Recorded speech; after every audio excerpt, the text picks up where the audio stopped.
ایک اور باب آتا ہے ہجرت کا، ہجرت حبشہ جس کو آپ کہتے ہیں۔ 5 سنہ نبوت کے اندر یہاں پہ بھی دیکھیں جو دین دشمن ہوتے ہیں نا وہ لوگوں کو، آپ یہ دیکھیں ہماری نصابی کتابوں کے اندر بھی معاذ اللہ یہ باتیں اس طرح ڈالی گئی ہیں کہ بچپن سے پڑھ رہے ہیں۔ ہجرت حبشہ کیوں ہوئی جی بتائیے؟ عام فہم مسلمانوں کے دماغ میں یہ ہے ہجرت حبشہ رسول اللہ صلی اللہ علیہ وسلم نے اس لیے کروائی تھی کہ مسلمان صحابہ کی زندگی بچ جائے۔ یہ ہمیں پڑھایا جاتا ہے، یہ ہمارے کانوں میں ہمارے دماغوں میں ڈال دیا گیا ہے کہ جان بچانے کے لیے ہجرت ہوئی ہے۔ ہرگز نہیں۔ تمام سیرت نگار اور صحیح سند سے یہ بات ثابت ہے، ہجرت حبشہ بھی جتنی ہجرتیں ہوئی ہیں ان میں جان بچانا ایک مقصد ضمنی اور جزوی ضرور ہو سکتا تھا، لیکن حقیقت میں رسول اللہ صلی اللہ علیہ وسلم تبلیغ کا ایک نیا میدان چاہتے تھے، تبلیغ کے لیے ایک نیا وطن چاہتے تھے۔ جب رسول اللہ صلی اللہ علیہ وسلم نے دیکھا قریش مکہ میرے ساتھیوں کو کوئی سپیس، کوئی موقع، کوئی بھی ایسی سپیس نہیں دینا چاہتے، تو رسول اللہ صلی اللہ علیہ وسلم نے حکم کیا حبشہ کی طرف ہجرت کر جاؤ اگر جان بچانا مقصود ہوتی۔ آپ بتائیے یہ کتنا غلط مجھے آپ کو ہمارے بچوں کو پڑھایا جاتا ہے۔ اگر ہجرتوں کا مقصد جان بچانا ہو تو رسول اللہ صلی اللہ علیہ وسلم سب سے پہلے کیوں نہیں گئے؟ اور پھر ساری ہجرتیں کروا کے مدینہ کی طرف رسول اللہ سب سے آخر میں کیوں گئے؟ جان تو لیڈر کی سب سے پہلے بچانی چاہیے، جان تو امام کی سب سے پہلے بچانی چاہیے۔ گویا ہجرت کا ایک مقصد جان و مال کا تحفظ ہو سکتا ہے اور ہے، لیکن یہ کل مقصد نہیں ہے۔ رسول اللہ صلی اللہ علیہ وسلم نے ہجرت حبشہ کا حکم دیا کیا کہہ کے وہاں پہ ایک بادشاہ ہے جو اہل کتاب ہے، جو عیسائی ہے، جو نرم دل ہے، جو نرم مزاج ہے، جائیے وہ مہمانوں کے ساتھ ظلم نہیں کرے گا، وہاں پہ دعوت و تبلیغ کا میدان گرم کیجئے۔ اور اللہ کی قسم کھا کے کہہ رہا ہوں جن لوگوں نے بغض کے اندر آ کے صحابہ کے بغض میں یہ جملے اور تانے کسے ہیں نا، جان بچانے کے لیے بھاگ گئے تھے، معاذ اللہ ثم معاذ اللہ، انہوں نے سیرت کو صحیح پڑھا نہیں ہے۔ اگر یہ دعوت و تبلیغ کے لیے ہجرتیں نہ ہوتی تو بتائیے نجاشی نے اسلام کیسے قبول کیا؟ اس سفر کا مقصد ہی دعوت و تبلیغ کا نیا میدان ڈھونڈنا تھا، نیا ملک وطن ڈھونڈنا تھا۔ یعنی بنیادی طور پر جو بات کہنا مقصود ہے، رسول اللہ صلی اللہ علیہ وسلم مکی زندگی کے اندر بھی اقامت دین سے غافل نہیں تھے۔ آپ نے سمجھ لیا ساری زندگی رسول اللہ صلی اللہ علیہ وسلم نے مکی زندگی میں اقامت دین کی جد و جہد نہیں کی۔ رسول اللہ نے یہ جو ہجرت حبشہ کروائی ہے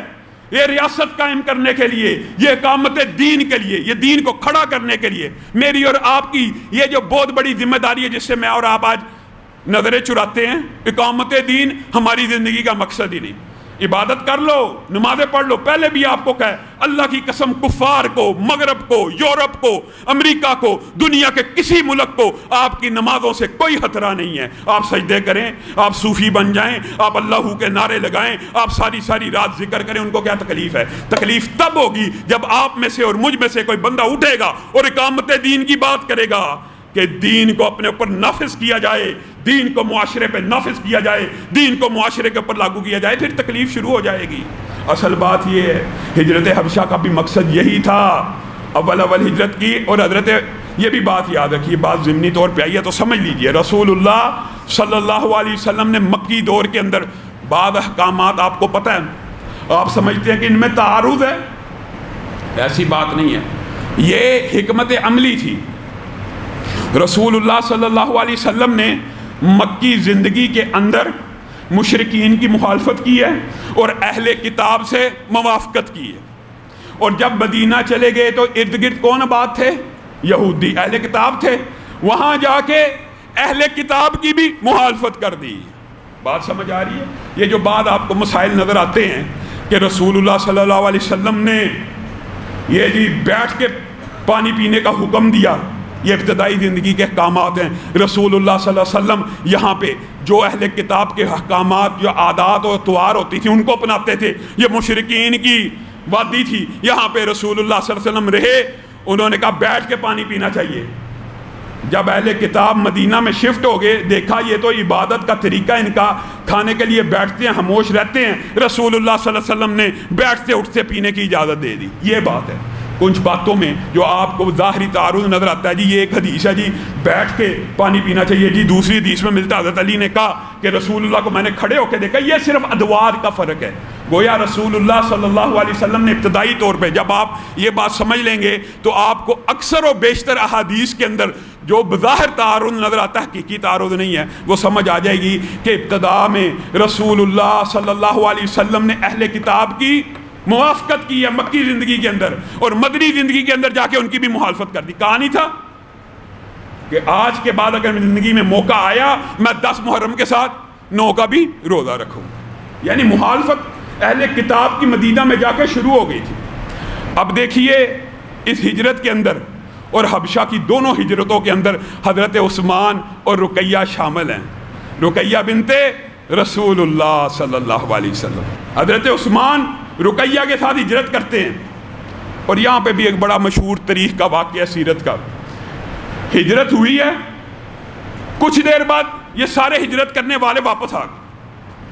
یہاں پہ مستشرقین نے اور سیرت کے اوپر اعتراض کرنے والوں نے بڑا من گھڑت ایک واقعہ لکھا، خیر وہ ایک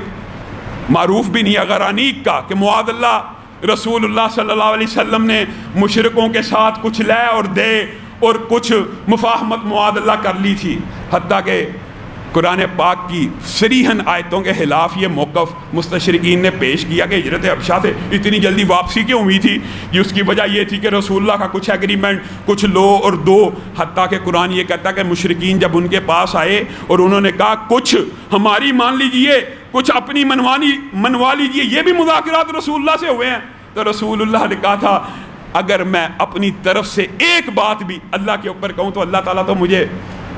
اور وہ الفاظ قرآن پاک کے اتنے سنگین ہیں آپ پڑھ کے حیران رہ جائیں، اور اللہ نے بھی یہ کہا کہ اگر آپ اپنی طرف سے کوئی ایسی بات کریں جو اللہ تعالیٰ نے نہیں نازل کی، یہ اللہ کا حق ہے، اللہ رسول اللہ کو کہہ سکتا ہے میں اور آپ نہیں، تو میں آپ کی شہرگہ حیات کو تن سے جدا کر دوں گا۔ یہ کیسے مستشرقین نے سوچ لیا کہ رسول اللہ کچھ لے اور دے گی پالیسی پہ عمل پیرا ہوئے، اس لیے ہجرت حبشہ کے بعد لوگ واپس آئے۔